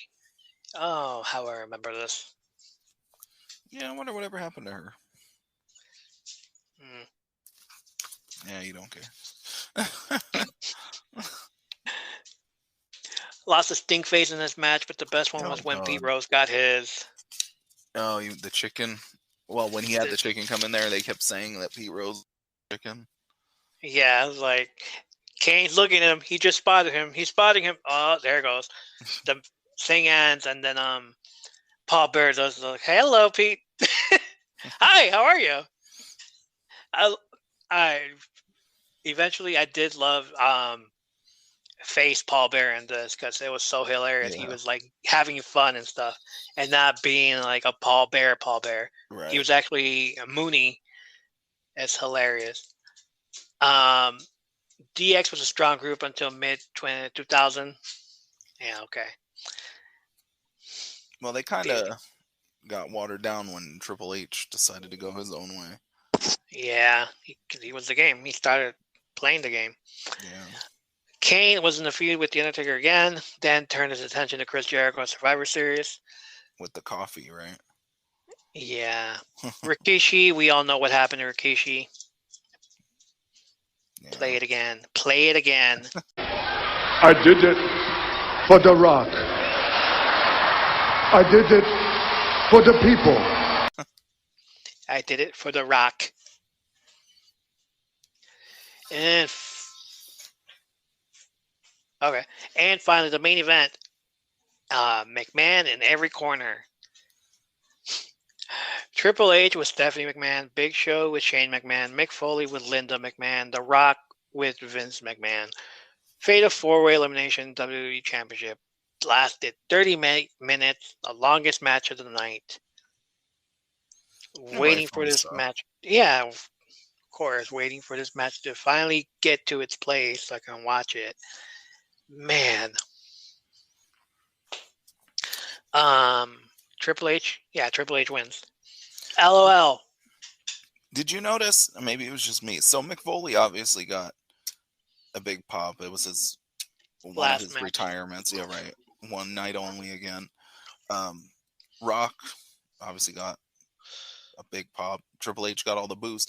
Big Show, unless I had my TV down or maybe my ears got clogged, I didn't hear boos or cheers when he. Nobody cared about Big Show. Nobody cared. That's why he had the thing the next night. Nobody cared about Big Show at the time. Okay. That's what I figured. I was like, okay, hey, I guess he's not a good guy or a bad guy. He's just there. Basically, he's just there to fill in the spot for Steve Austin, who should have been there. Should have been Steve Austin's spot. They ran him over. And I wonder who did. I did it for The Rock. I did it for the people. Yeah. Oh, man. After WrestleMania, Big Show started mimicking other wrestlers like Sho Kishi, Oh God. the Berserker as the Shonen the Barbarian, and Val Venus as the Big Shabowski. He defeated Kurt Angle as the Showster brother, Oh, I remember. and that's when he got the cheers. So basically, like, nobody's cheering for you here. Let's see what we can do to you. We gotta repackage you. He was in and out of action throughout the year, basically the OVW, so he can lose weight and improve his cardio. Ah, man. Which he came back with a nice, good-looking tiger tattoo on his wrist. That's what, like, the spoilers were when he came back. Look, he has a tattoo. It's like, really? You're not going to compliment about him losing weight? Losing You're weight now. No, he has a tiger tattoo. It's a What is tattoo. that about? Stronger now. He's a tiger. Okay, you're complaining about the tiger tattoo. Mick Foley did not wrestle again for 4 years. Instead, he shaved his head and went on to become commissioner of SmackDown. Right here in Chicago, Illinois. Oh, nice. Thumbs up. Yeah. That's what he basically did and started doing. And it went over well. And from then on, he's used it ever since. This went on till December of 2000 when he got fired by Vince. The Rock continued to feud with Triple H, eventually winning his 4th title at Backlash.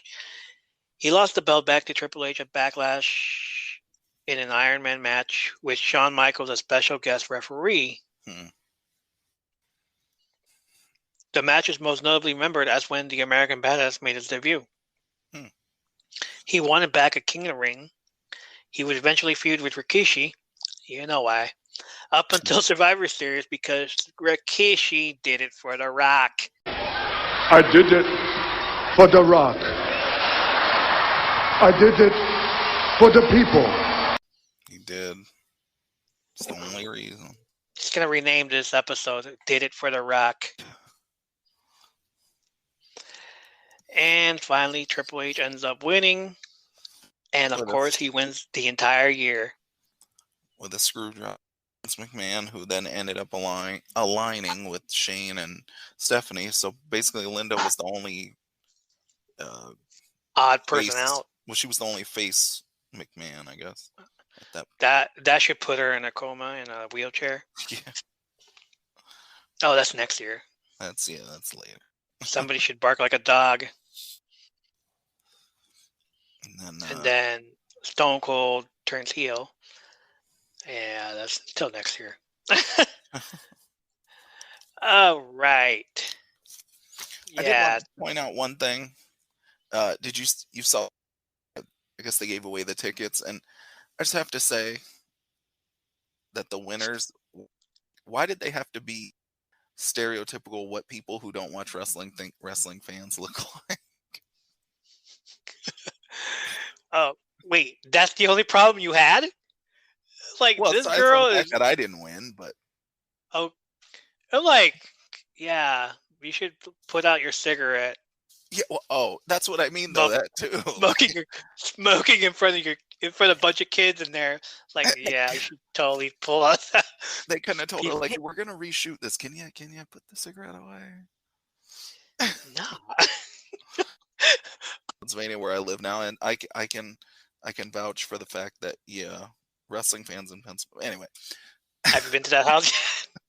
I was like, no. I was like thinking about like, should I look at them? Should I even look for them? See what they're doing now? So I kind of like where are you guys now? Where are they now? Nah, I'm good. I'm good. That's a really care. Don't really care. Let's just move on. Let's move on and review this. All right. Awesome pay-per-view. With a card.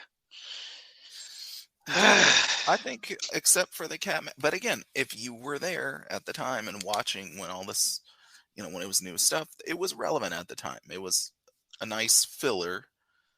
And back then, who didn't like to see Terry and Kat and all year round? Yeah. Well, okay, not all year, but Like Terry and Kat is the only thing we got. Because Mae Young and Moolah were there. I'm just like, Ooh. nah, I'm good. No. Can we do it without Mae and Moolah? Please? Yeah. No? All right. I guess we're going to have to do. Shout out to Val Venus. Yeah, for taking one for the team. I was like, what happened, dude? Why did you get in trouble or something? Yeah. What did you do? Is that your punishment from Wrestler Court? Oh, man. Undertaker did it. It's his fault. You have to kiss Mae Young in the mouth, full lips, tongue. No. And then they probably said, I was like, hey, do this for us. We'll give you a very awesome storyline later on along the line. Yeah, right. You get the right to censor these ladies, which he did.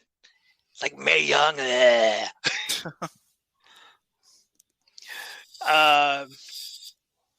No, but it was all relevant. I don't think there was anybody in there that. Well, okay, but the Radicals weren't new. No, like we marked out when they showed up. No, I mean they were new to WWE. Well, Malenko, he was. I think some people could do without. Iceman. Iceman Dean Malenko. Man of 1,000 holds.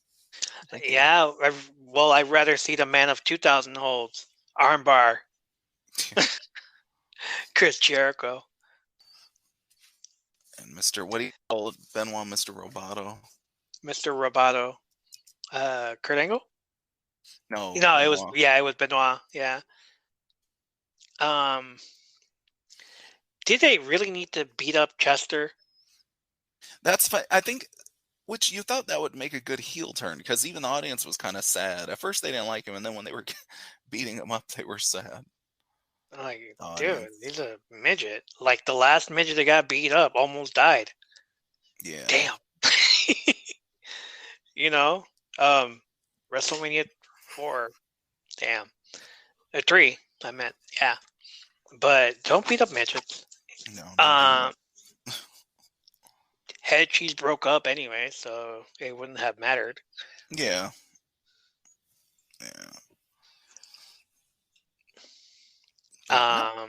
Who else? The freaking match that makes the card is the triangle ladder.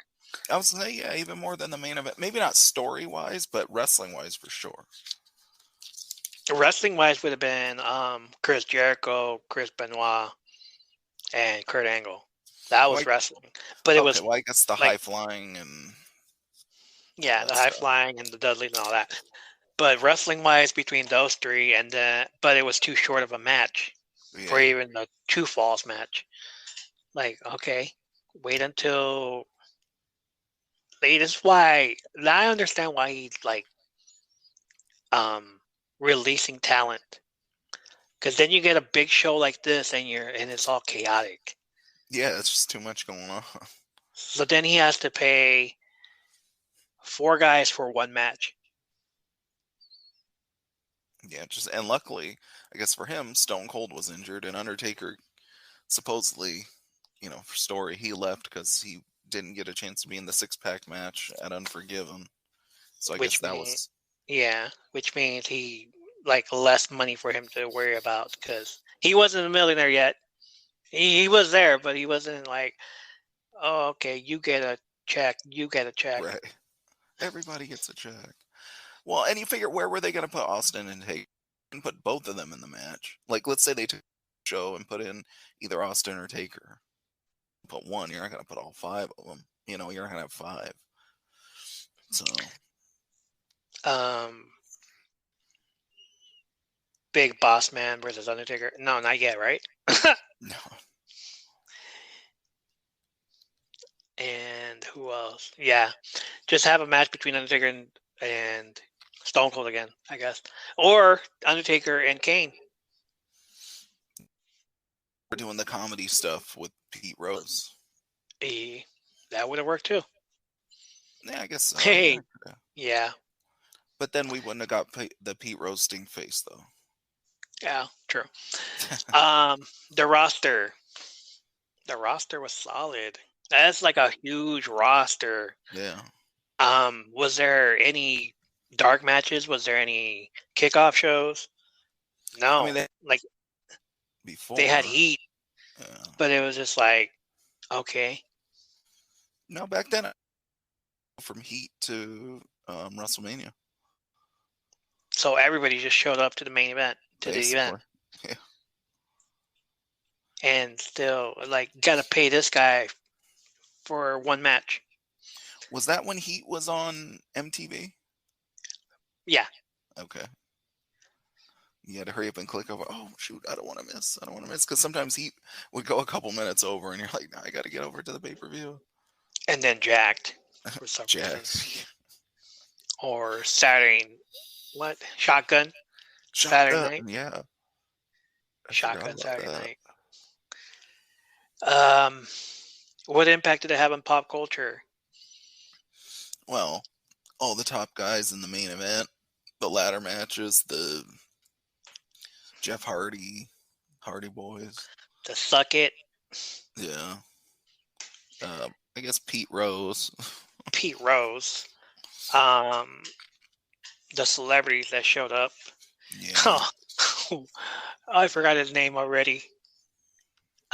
Big dude from the Green Mile. Oh yeah, he was there. Shoot, I forgot. Like at first I didn't know who Michael Clark Duncan.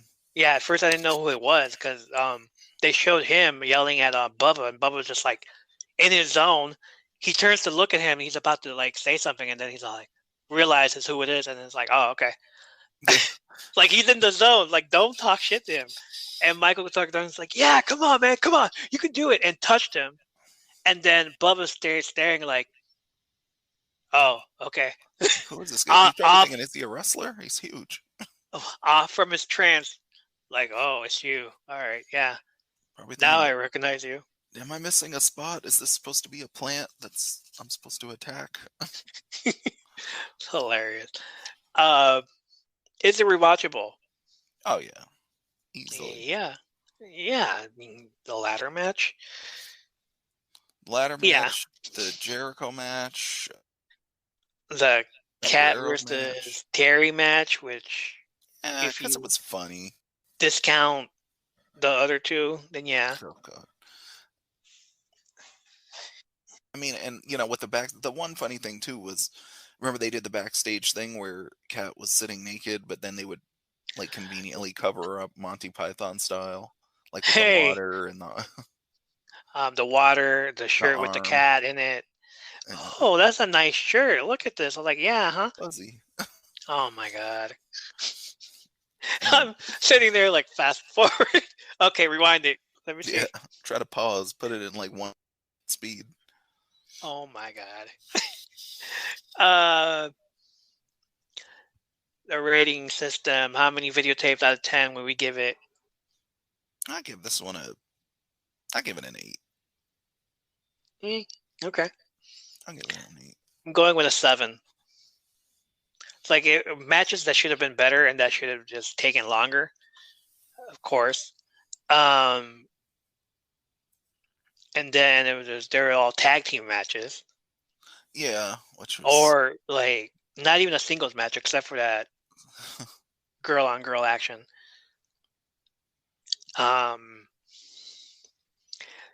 Chester getting beat up though. Yeah, that was like sad. what?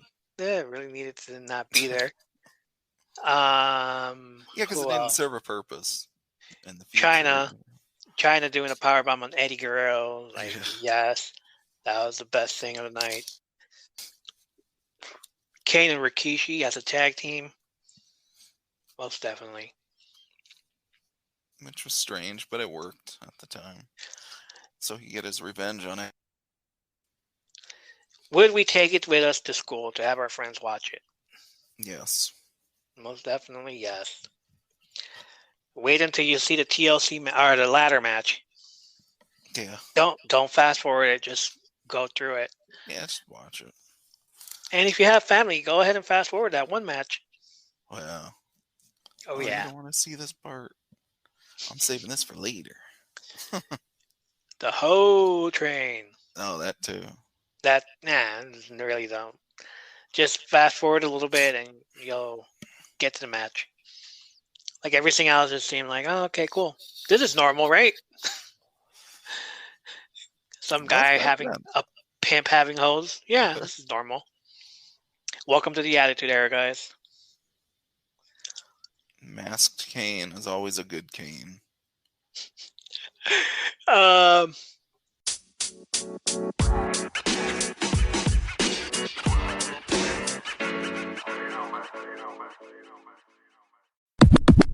Move on along to Guess the Wrestler. All right. Let's. Somebody, you can go first. You can guess first. Okay. Watch here. Now, to make it a little bit easier, should we make it somebody who was at the event, or is that too easy? If you want, go ahead. Let me think.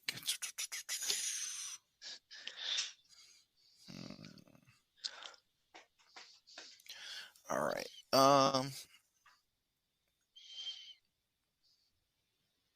Okay. All right. I'll 3, 1, start. All right. Is he alive? This person is alive. Yeah. Is he still wrestling today? No. No. Okay. Was he in a faction? Give you a quick hint. It's a she. You forgot to ask that question. Oh, was she in a faction? Yes. China? No. Okay. Is she wrestling today? No. If you said she no. is, it'd be maybe one here and there, but for no. No. No. Okay. Did she marry one of the wrestlers? Yes. Terry Runnels. No. Stephanie. Yes. There you go. Either Terry or Stephanie. Either way. Yeah. All right. And go ahead. Man or woman? Man. Okay. Still wrestling? Yes. Still wrestling for WWE? No.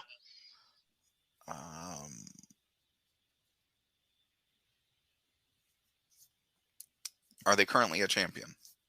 No. Okay. Were they in a faction? Yes. Were they in a tag team? Yes. Jeff Hardy? No. Are they known for? Are they heavyweight? Yes. Heavyweight. Still wrestling heavyweight.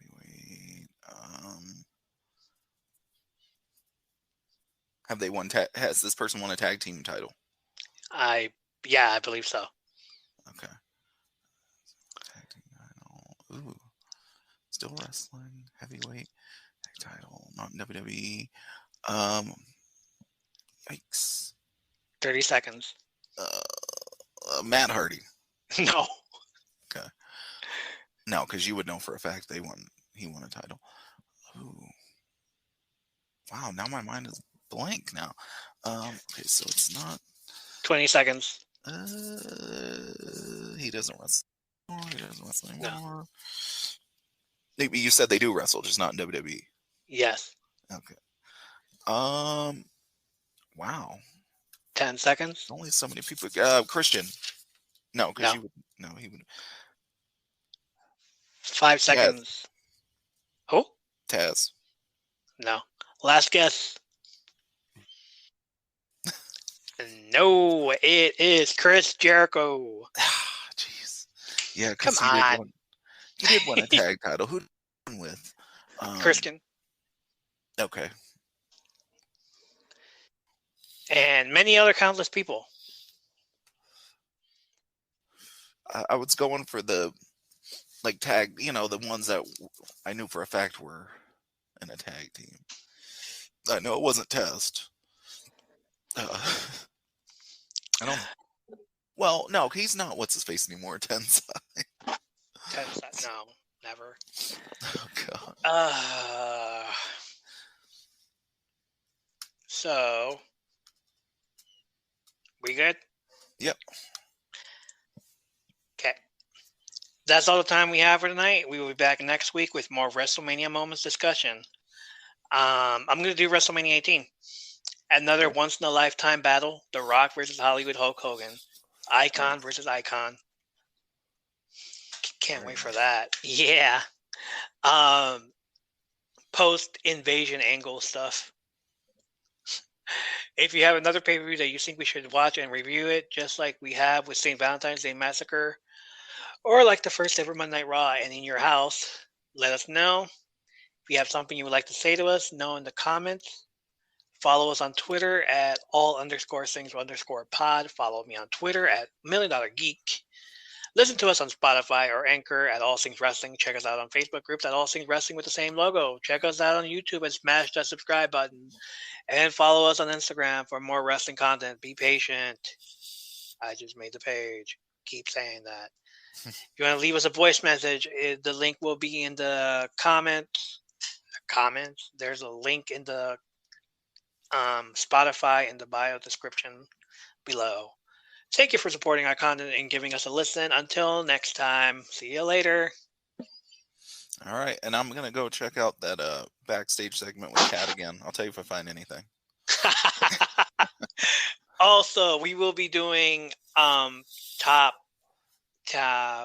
faces or heels that never won a championship next week. The top 10 of that from both of us. Oh, don't forget to thank our guest, Mickey Mouse. Oh, yes. Thank you, Mickey Mouse, for your awesome contribution to the show. Yeah, go, what was his name? Scorpio Sky. Sorry. Thank you, Mickey. Oh, boy. All right, we're out of here.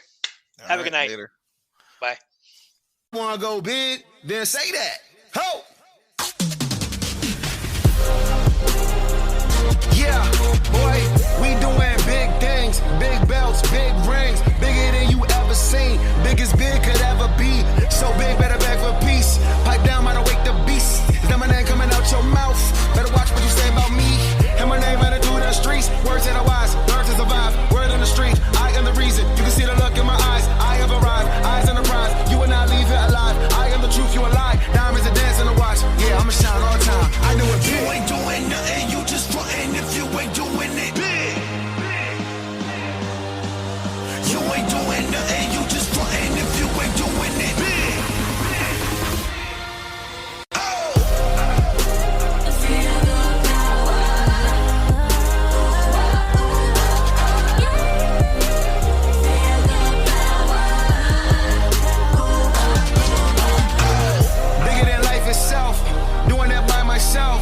I am the realest, ain't no comparing serious.